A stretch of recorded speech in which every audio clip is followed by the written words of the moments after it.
Jangan pernah anggap enteng suara, karena lewat suara kita bisa didengarkan dan kita bisa memaksa penguasa untuk menuruti apa kehendak rakyatnya.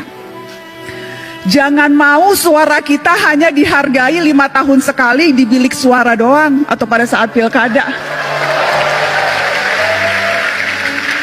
Jangan mau suara kita hanya dianggap berharga 100-200 ribu atau dapat jilbab pada saat kampanye. Biasanya modusnya itu kan bagi-bagi kaos partai atau bagi-bagi jilbab untuk yang perempuan. Jangan mau kita hanya dikerdilkan sebatas fans yang bisa berbaris seperti itik. Hati-hati, sebentar lagi pemilu, suara kita akan diperebutkan dengan berbagai macam cara. Mari ingat pengalaman yang dulu.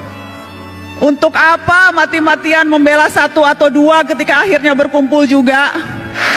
Buat apa musuh-musuhan sampai seolah-olah dunia akan berhenti kalau ternyata yang kalah bergabung dengan yang menang atas nama demi bangsa? Jadi nggak usah terlalu baper dan nggak usah terlalu mati-matian membela tokoh idola. Karena sekali lagi, hitung-hitungan mereka terkadang bukan kita, hitung-hitungannya untung rugi, Pak. Untung rugi kalkulasi politik aja. Karenanya jangan mau dimanfaatkan hanya suara di 5 tahun sekali, tapi gunakan suara itu terutama di hari-hari ini, ketika ancaman kita untuk bersuara mungkin saja akan dibatasi lewat rancangan kitab undang-undang hukum pidana di mana semua bisa kena.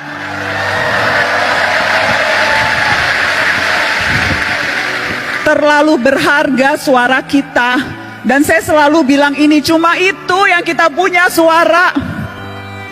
Negara punya yang lain.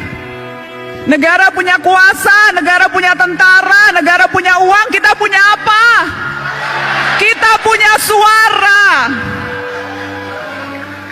Dan yang harus kita waspadai adalah ketika kita terlalu takut dan berusaha mengecilkan suara kita, padahal yang kita butuhkan justru teriakan-teriakan.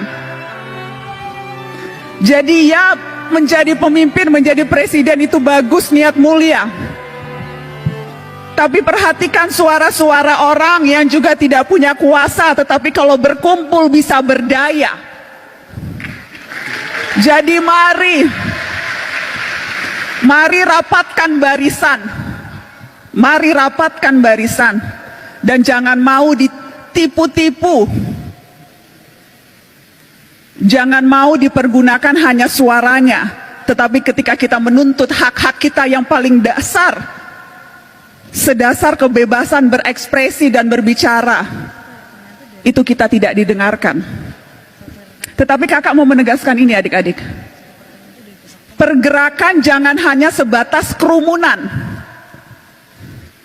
Pergerakan terutama gerak mahasiswa jangan hanya sebatas kumpul-kumpul berkerumun. Ya, demonstrasi perlu dan harus terus dilakukan kalau memang strateginya seperti itu. Anak muda hari-hari ini adalah anak muda yang seharusnya pintar memilih dan memilah informasi, mana yang sampah, banyak sampah sekarang di dunia maya, dan mana yang fakta.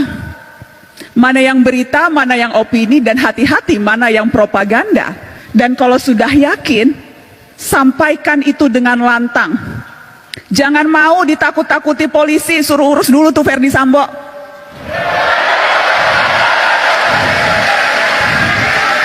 Sepanjang kita tahu apa yang kita lakukan benar, kita tidak merugikan orang lain, jangan mau ditakut-takuti dengan pasal. Kita juga bisa belajar pasal-pasal, kita juga tahu apa hak-hak kita sebagai warga negara. Kalau tidak tahu, cari tahu. Jadi jangan mau gampang ditakut-takuti. Dengan cara itu, kita bisa berdaya dan kita bisa memberdayakan orang lain. Dan harusnya itu ultimate goal kita dalam hidup. Bukan hanya memperbaiki kualitas hidup kita sendiri, tapi bagaimana kita bisa memperbaiki kualitas hidup orang lain. Dan itu bisa dilakukan tanpa jabatan formal, tanpa jadi presiden, tanpa jadi menteri, tanpa jadi anggota DPR, tanpa perlu pangkat yang tinggi. Kita bisa melakukan itu dalam tindakan kecil seharian sekalipun. Karena kuncinya sebetulnya peduli dan bersatu. Kutipan yang selalu saya tunjukkan ke setiap mahasiswa ketika Bung Hatta bilang seperti ini, peduli dan bersatu itu adalah kunci. Karena kalau tidak, Indonesia hanya seperti seuntai